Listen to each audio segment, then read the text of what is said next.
हाँ तो दोस्तों आ गए एक बार फिर से। तो आइए फिर से मैं आपका स्वागत करते हूँ बहुत ही धमाकेदार तरीके से। तो स्वागत है आप सभी लोगों का इस चैनल में जिसका नाम है India GS research centre YouTube channel. तो ये जो क्वेश्चन था मैंने आपको होमवर्क का क्वेश्चन दिया था, प्राचीन गणित पुस्तक गणित सार संग्रह किसके द्वारा लिखी गई थी।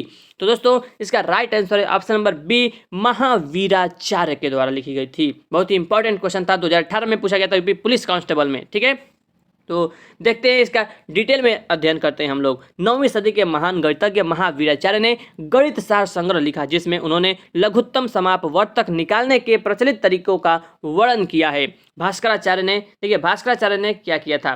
भास्कराचार्य 12वीं सदी के भारतीय गणित के पथ प्रदर्शक थे, जो गणितज्ञों की एक लंबी परंपरा के उत्तराधिकारी थे और उज्जैन स्थित वेधशाला के मुखिया थे। उन्होंने लीलावती और बीज गणित जैसी गणित की पुस्तकों की रचना की तथा सिद्धांत शिरोमणि नामक ज्योतिष शास्त्र की पुस्तक लिखी थी।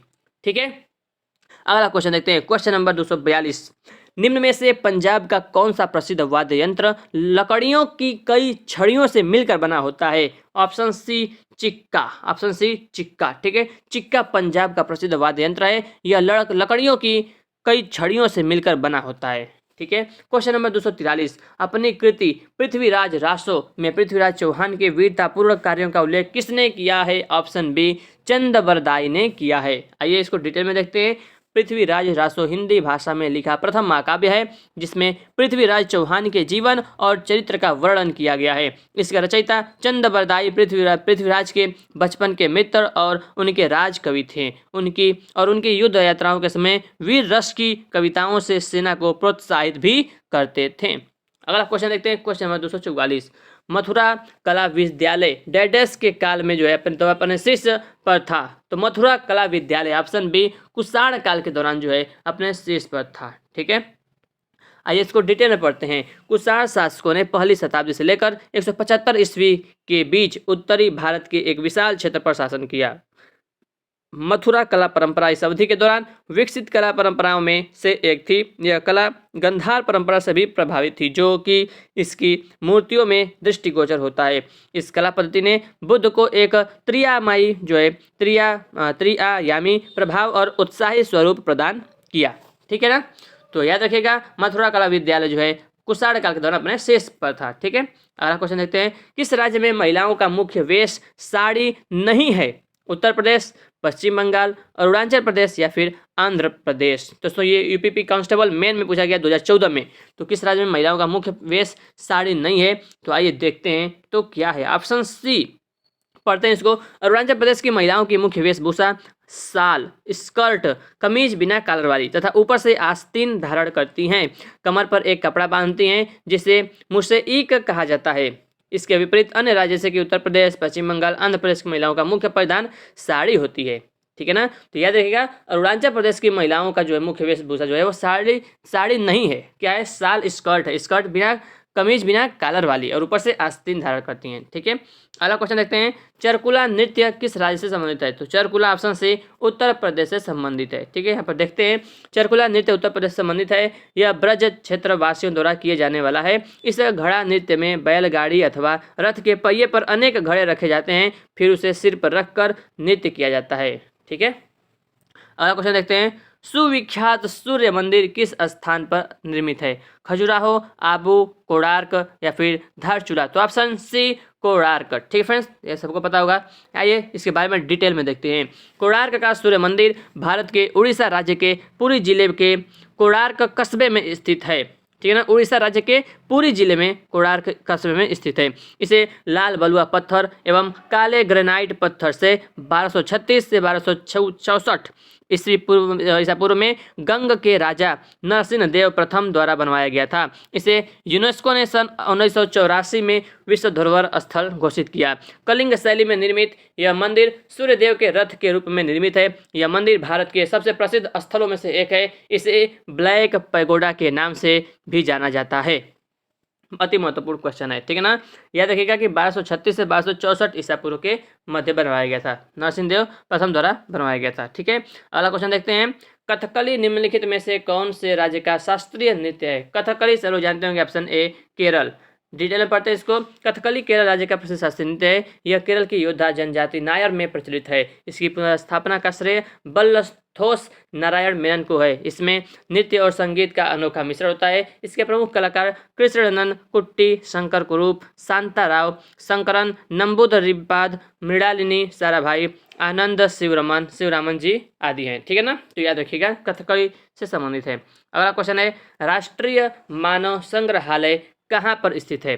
राष्ट्रीय मानव संग्रहालय कहाँ पर स्थित है? मथुरा, बस्तर, भोपाल, इम्फाल। आइए इसका देखते हैं राइट आंसर क्या है। क्वेश्चन नंबर है 249।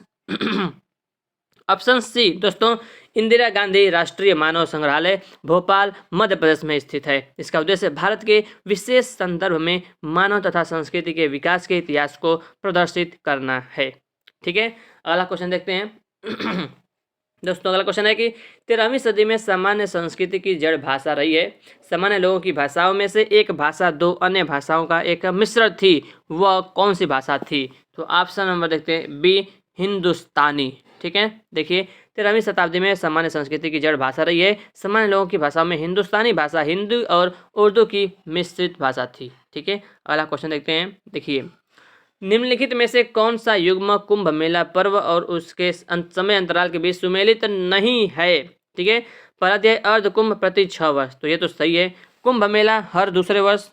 अगला दिया है कुंभ प्रति 12 वर्ष और महाकुंभ प्रति 144 वर्ष, तो कौन सा सही नहीं है दोस्तों? तो मुझे तो लग रहा है ऑप्शन बी, कुंभ मेला हर दूसरे वर्ष। तो दोस्तों कुंभ मेला जो है प्रति 12 वर्ष पर मनाया जाता है और अर्ध कुंभ 6 वर्ष पर और महाकुंभ प्रति 144 वर्ष। ठीक है, तो ऑप्शन बी देख सकते हैं यहाँ पर, अर्ध कुंभ मेला प्रति 6 वर्ष के अंतराल पर लगता है, सही बात है। कुंभ मेला प्रति 12 वर्ष के अंतराल पर लगता है तथा महाकुंभ प्रति 144 वर्ष के अंतराल पर लगता है। भारत में कुल 4 स्थानों पर कुंभ मेले का आयोजन होता है, प्रयागराज यानी कि इलाहाबाद कह सकते हैं, हरिद्वार और नासिक और उज्जैन। ठीक है, अतः स्पष्ट है कि कुट 2 सही सुमेलित नहीं है। ठीक है, आइए अगला क्वेश्चन देखते हैं। संस्कृत किस प्रदेश की दूसरी राजकीय भाषा है?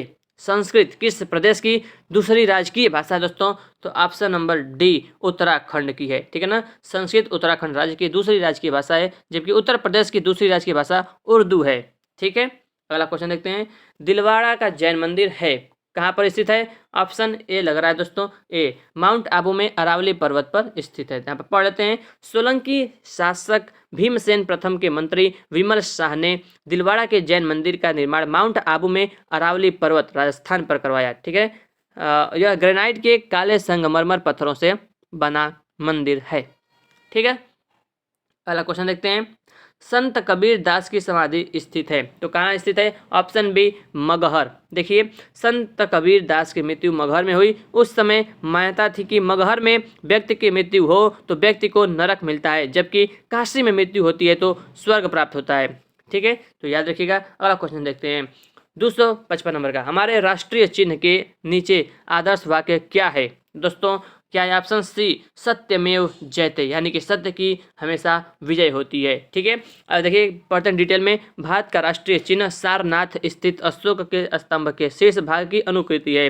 भारत सरकार ने इस चिन्ह को 26 जनवरी 1950 को अपनाया। राष्ट्रीय चिन्ह के नीचे देवनागरी में सत्यमेव जयते लिखा गया है, जो मुंडकोपनिषद से लिया गया है। इस चिन्ह का प्रयोग शासकीय कार्यों में किया जाता है।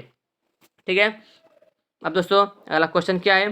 देखिए, मोनालिसा की प्रसिद्ध कलाकृति का चित्रकार कौन था? Leonardo da Vinci, Pablo Picasso, F.A. बार्थोल्डी या हेनरी स्मिथ? तो इसका जवाब आप सभी लोगों को पता होगा कि मोनालिसा के प्रसिद्ध कलाकृति का चित्रकार कौन था? Option A, Leonardo da Vinci. ठीक है, पढ़ लेते हैं इसको। मोनालिसा की प्रसिद्ध कलाकृति का चित्रकार लियोनार्डो दा विंची था। मोनालिसा की तस्वीर 1503 से 1506 के बीच बनाई गई थी। मोनालिसा के बारे में कहीं भी कोई स्पष्ट जानकारी नहीं है। लियोनार्डो दा विंची इटली के फ्लोरेंस प्रदेश के विंची नामक ग्राम में जन्मे थे। ठीक है, अब अगला क्वेश्चन आपके लिए होमवर्क का क्वेश्चन रहेगा, जो कि बहुत ही सिंपल क्वेश्चन है।